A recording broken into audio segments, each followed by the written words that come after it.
فاسألوا أهل الذكر إن كنتم لا تعلمون. Assalamualaikum warahmatullahi wabarakatuh. Alhamdulillah, selalu saja kita memuji Tuhan kita Allah subhanahu wa ta'ala. Dan juga kita panjatkan salam hormat kita, salawat dan taslim kepada Nabi besar Muhammad sallallahu alaihi wasallam sebagai bentuk kepatuhan kepada Sang Pencipta yang telah menjadikan membacakan salam hormat kepada beliau sebagai ibadah.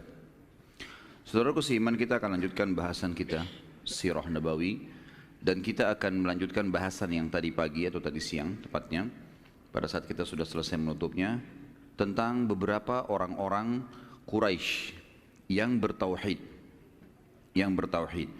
Dan yang terakhir tadi kita bahas adalah surah Ad-Duha, surah yang turun setelah terputusnya wahyu yang ketiga, setelah surah Al-Mudaththir, surah Al-Muzammil, kemudian surah Ad-Duha.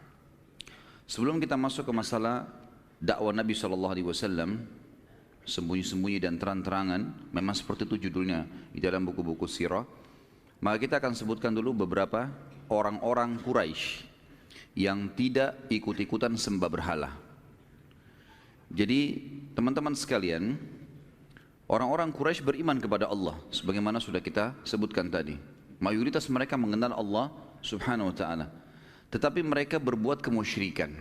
Mereka datangkan patung-patung yang diprakarsai oleh seseorang yang bernama Amr bin Luhai, kemudian turun-temurunlah mereka menjadikan patung itu sebagai perantara antara mereka dengan Allah, sementara patung itu benda mati. Maka Allah cap mereka sebagai orang-orang musyrik.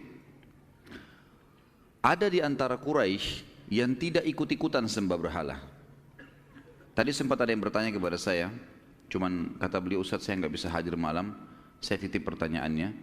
Kebetulan pertanyaan ini memang tidak perlu saya tunggu sebentar fase pertanyaan atau waktu pertanyaan kita, karena memang sesuai dengan apa yang saya mau sampaikan sekarang.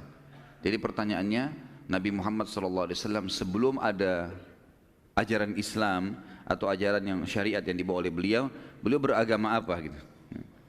Jadi di Mekah teman-teman, masyarakat itu mengikuti ajaran Nabi Ibrahim alaihissalam.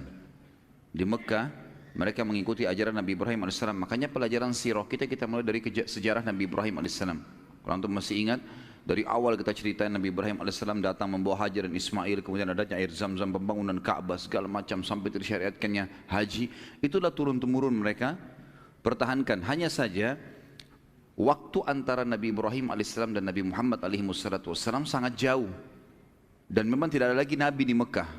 Maka karena lamanya waktu ini, kemudian datangnya Amr bin Luhai yang mendatangkan patung, sehingga akhirnya mereka mencampur baurkan antara ibadah mereka, ibadah kemurnian syariat Nabi Ibrahim alaihissalam, dan dicampur baurkan dengan kemusyrikan. Dan ini betul-betul pelajaran teman-teman sekalian tentang bahayanya orang berbuat musyrik. Banyaknya umat Islam sekarang begitu. Mereka bilang dalam sholatnya, Iyyaka na'budu wa iyyaka nasta'in. Hanya kepadamu ya Allah kami menyembah, hanya kepadamu kami minta tolong. Lalu habis sholat pergi minta-minta di kuburan sebelah masjidnya. Baik, mana komitmen tadi kita mengatakan hanya kepadamu, hanya kepadamu? Ya kan? Orang soleh pun meninggal, sesoleh apapun mereka. Siapa yang lebih soleh daripada para nabi-nabi? Siapa yang lebih soleh daripada para sahabat teman-teman sekalian? Jelas tidak ada. Tapi nabi-nabi tetap kita bacakan salawat kepada mereka kan? Permintaan tambahan rahmat. Bahkan Nabi Muhammad SAW sendiri, orang yang paling mulia, kita disuruh memberikan salawat untuk beliau. Minta agar Allah tambahkan karunia rahmat, karunia dan rahmat yang luas gitu kan, kepada Nabi SAW. Begitu juga para nabi-nabi, begitu juga para sahabat. Tetap kita mengatakan radhiyallahu anhum, ridwanullahi alaihim. Kenapa kita doakan mereka? Karena memang orang sudah mati, memang begitu perintah agama, kita disuruh doakan gitu. Bukan kita yang datang minta-minta di kuburannya. Belum pernah teman-teman ada satu riwayat pun yang menjelaskan para sahabat ridwanullahi alaihim, kalau waktu setelah Nabi SAW meninggal mereka datang minta-minta di kuburan Nabi. Enggak pernah seperti perilaku banyak umat Islam sekarang. Taruh air lah, ambil tanahnya lah, berdoa di situlah, minta tolong lah, minta jodoh lah, minta jabatan. Ini semua kemusyrikan. Musyrik ini saudaraku seiman, tinggalkan, tidak boleh. Allah subhanahu wa ta'ala menyuruh kita memurnikan ibadah kepadanya. Makanya para sahabat kalau sendalnya putus minta ke langit, ya Allah sendal saya putus, sakit, ya Allah sembuhkan. Bukankah Nabi Ibrahim alaihissalam mengatakan, dan Allah kekalkan dalam Al-Quran, A'udzubillahi minasyaitonirrajim, alladzi yumituni thumma yuhyin. Ya. Dia yang menghidupkan dan mematikan saya. Kemudian dalam ayat yang lain Nabi Ibrahim alaihissalam mengatakan, wa idza maridtu fahuwa yashfin. Kalau saya sakit cuma dia yang menyembuhkan saya. Kalimat tauhid semuanya, pengesaan kepada Allah Subhanahu wa ta'ala. Berapa banyak orang terjerumus dalam kemusyrikan dan tidak sadar. Menyembelih untuk kuburan, menyembelih untuk patung, menyembelih untuk kuburan, statusnya muslim. Atau menyebarkan segala macam apa di pertaniannya, di perkebunannya, memasang buhul-buhul, percaya kepada jin-jin. Ini semua perbuatan kemusyrikan. Tidak ada dari ajaran Nabi SAW. Kalau boleh pakai tenaga jin, Nabi sudah pakai tenaga jin. Ya kan? Di perang Uhud, perang Badar, perang Khaybar. Tidak usah suruh sahabat berperang, panggil jin suruh perang. Orang Mekah nggak lihat kok. Kan? Bisa saja kan, tapi nggak dilakukan. Karena memang itu bukan bagian dari syariat kita, tidak bisa kita lakukan. Jadi hati-hati dengan kemusyrikan teman-teman. Abu Jahal, Abu Lahab, perhatikan, beriman kepada Allah loh. Beriman kepada Allah, mereka tahu ada Allah. Makanya tadi ayat yang saya bacakan, Allah berfirman, A'udzubillahi minasyaitonirrajim, wa idza sa'altahum. Hai Muhammad, kalau kau tanya mereka orang-orang Mekah itu, man khalaqas samawati wal ard, siapa pencipta langit dan bumi? Wa sakhkhara asy-syamsa wal qamar, dan mengatur dan menundukkan bulan dan matahari dan bulan. La yaquluna Allah, mereka pasti serentak penduduk Mekah akan mengatakan ada Tuhan namanya Allah. Tanya mereka, hai Muhammad, kenapa mereka sembah-sembah berhala itu kalau begitu? Untuk apa mereka datangkan berhala-berhala?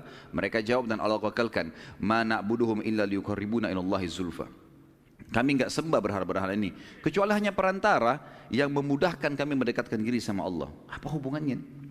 Kecuali saya bilang tadi, kalau benda-benda itu memang dasarnya dalam Islam diperintahkan untuk dipakai, ya, tanah dipakai untuk sujud misalnya, ya, masjid dibangun begini lalu kemudian kita sholat di dalamnya, Ka'bah tadi saya bilang kita sujud ke arahnya karena ada perintahnya. Kalau nggak ada perintahnya nggak usah. Seperti kasus tadi Hajar Aswad yang Umar bin Khattab mengatakan, demi Allah saya tahu kau hanya batu biasa, kalau bukan saya melihat Rasulullah SAW mencium, saya tidak akan menciummu. Dan ini kemurnian tauhid. Penting sekali teman-teman. Yang membuat kemuliaan Islam awal adalah ketauhidan. Kapan kita rusak itu kita akan rusak semuanya. Dan ingat kaum Nabi Nuh.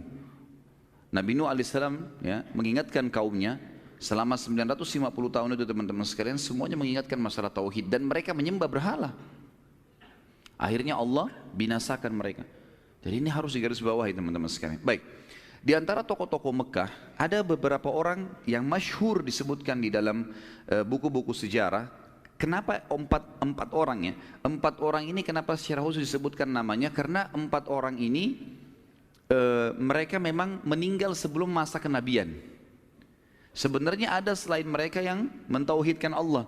Seperti Nabi Muhammad SAW, Abu Bakar tidak pernah sujud kepada berhala. Gitu kan? Tetapi Nabi SAW jadi Nabi, Abu Bakar beriman pada Nabi SAW, Khadijah juga tidak pernah ikut-ikutan sembah berhala, tapi nanti mendapat fase kenabian dan beriman ya.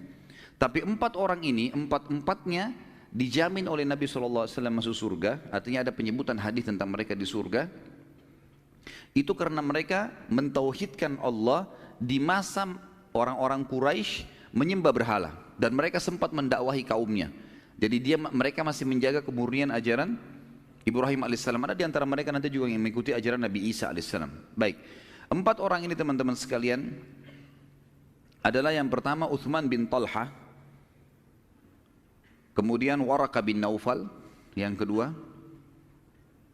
nanti saya ulangi lagi kalau ada yang mau tulis, yang ketiga Zaid ibn Amr bin Nufail, kemudian yang terakhir Qis bin Sa'ilah. Yang pertama Uthman bin Talha, yang kedua Waraka bin Naufal, yang ketiga Zaid ibn Amr ibn Nufail, dan yang keempat Qis bin Sa'ilah.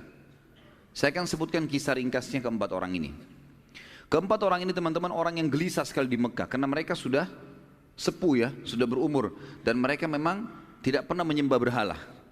Mereka gelisah melihat orang tawaf telanjang, orang sembah berhala, orang makan bangkai, minum darah, segala macam. Di Mekah jahiliyah luar biasa. Mereka mengganti zikir-zikir dan doa kepada Allah dengan bersiul dan tepuk tangan. Ya, begitu mereka pada saat tawaf gitu kan. Itu Allah sebutkan dalam Al-Quran mukaan wa tasdiyah. Dalam ayat Al-Quran disebutkan mereka bersiul dengan tepuk tangan gitu.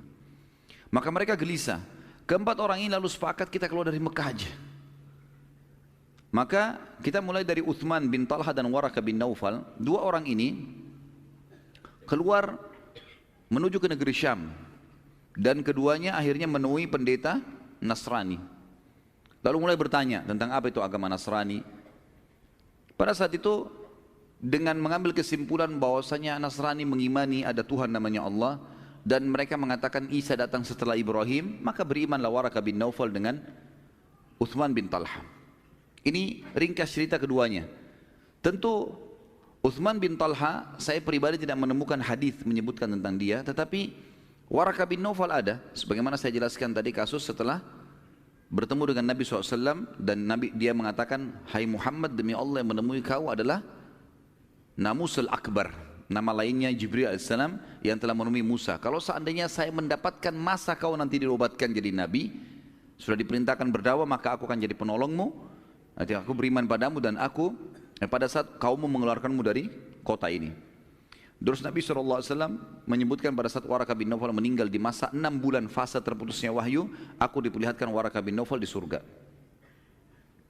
Kemudian kisah Zaid bin Amr bin Nufail, ini agak unik sedikit kisahnya. Zaid bin Amr bin Nufail lebih kritis, orangnya lebih kritis ya. Dia kemudian menemui pendeta Nasrani, dia menemui pendeta Yahudi, bukan pendeta Nasrani. Dia pergi ke negeri Syam, yang dia tanya-tanya ke orang, siapa orang yang paling pintar di muka bumi, yang mengenal Allah. Maka simpang siur berita mereka mengatakan pendeta Yahudi. Ditanya orang Yahudi, siapa pendeta kalian yang paling luar biasa, yang kalian anggap paling pintar? Ditunjuklah seseorang. Datanglah Zaid rahimahullah ke sana. Begitu ngobrol sama pendeta Yahudi, dia bilang, jelaskan kepada saya agama anda. Dijelaskanlah Nabi Musa, kitab Taurat dan seterusnya, macam-macam hukum Allah. Tertarik Zaid bin Amr ini. Dia bilang, baik, saya tertarik, saya ingin masuk agama Yahudi. Bagaimana caranya? Waktu dia bilang bagaimana caranya, teman-teman sekalian, ini yang membuat Zaid batalin masuk Yahudi. Apa kata pendetanya? Kalau kau mau jadi Yahudi, kamu harus dimurkahi sama Allah dulu, baru kamu taubat, baru masuk Yahudi. Kata Zaid bin Amr, saya tinggalkan Mekah karena takut dari murkahnya Allah. Ngapain saya sekarang nyari murkahnya Allah? Dia bilang itu syaratnya kalau mau Yahudi. Harus cari dulu masalah, biar Allah murka, baru kau tobat. Kemudian baru bisa masuk agama Yahudi. Kata dia, saya tidak mau agama ini. Ada enggak orang yang pintar lain yang mengenal Allah selain anda? Dia bilang, saya tidak tahu. Kecuali pendeta Nasrani. Karena mereka mengaku ada Nabi setelah Musa. Baik, di mana tempat mereka? Ditunjuklah beberapa gereja. Pergilah Zaid bin Amr ini ke gereja. Tanya Nasrani, siapa pendeta yang paling pintar? Si fulan, didatangilah pendeta itu. Tanya-tanya Nasrani, ternyata memang informasinya lebih lengkap. Karena orang-orang Nasrani beriman tentang Musa, tapi ada Nabi lagi setelahnya namanya Isa. Mereka beriman ada Taurat, mereka beriman ada kitab setelahnya namanya Injil. Berarti ini lebih sempurna. Apa hukum-hukum dijelaskan semua. Baik, setelah itu saya mau masuk agama Nasrani. Jawabannya pendeta Nasrani juga membuat dia tidak jadi masuk Nasrani. Apa jawabannya? Waktu ditanya bagaimana caranya masuk Nasrani, kata pendeta itu dalam riwayat ini, kamu harus sesat dulu. Setelah kamu sesat, gitu kan? Kemudian kau taubat baru jadi Nasrani. Kata dia, saya tinggalkan Mekah supaya nggak sesat. Ngapain saya harus sesat sekarang gitu? Dia bilang itu syaratnya. Kata Zaid, saya tidak mau kalau begitu. Agama apa yang mengenal Allah yang kau kenal, yang kau tahu? Dia bilang saya tidak tahu. Yang saya tahu cuma ada satu namanya agama Hanif. Apa itu agama Hanif? Agamanya Nabi Ibrahim alaihissalam. Kan Allah sebutkan Hanifah Muslimah. Ya, itu Ibrahim alaihissalam punya Hanif. Hanif itu agama lurus, mentauhidkan Allah. Pokoknya nggak ada sekutunya Allah. Allah itu Esa. Dan ini memang ajaran murni gitu kan. Lalu kata Zaid, bagaimana caranya? Siapa yang saya temui untuk saya belajar? Kata pendeta itu, nggak ada lagi. Nggak ada orang. Saya pun tidak tahu itu. Itu dulu agama di Mekah gitu. Maka Zaid bin Amr pun kembali ke Mekah, teman-teman sekalian. Lalu dia mengatakan di tengah jalan, ya Allah, aku bersaksi dan engkau menjadi saksinya bahwasanya aku menganut agama Ibrahim alaihissalam. Aku beragama Hanif. Aku akan menyembah Allah, tidak menyekutukannya, dengan tidak menyembah berhala. Tapi aku tidak tahu bagaimana caranya beribadah, ya Allah, pandulah aku. Jadi dia tidak tahu bagaimana caranya. Maka yang dia lakukan adalah dia coba selalu mencari jalan untuk memurnikan hubungan kepada Allah. Misal dia kalau lagi begitu masuk seperti sabda Nabi SAW menceritakan tentang keadaannya Zaid bin Amr ini. Waktu Nabi belum jadi Nabi ya, beliau mengatakan, aku melihat Zaid bin Amr bersandar pada dinding Ka'bah setiap hari. Semenjak pulang dari negeri Syam tadi, sandar di dinding Ka'bah, lalu dia mengatakan, Nabi SAW mengatakan, saya melihat Zaid bin Amr bersandar di Ka'bah sambil memperhatikan talbiyahnya orang-orang Quraisy. Kan kalau masih review teman-teman, pelajaran kita yang lalu, talbiyah yang syar'i dari Nabi Ibrahim AS dan Nabi Muhammad SAW juga ajarkan kita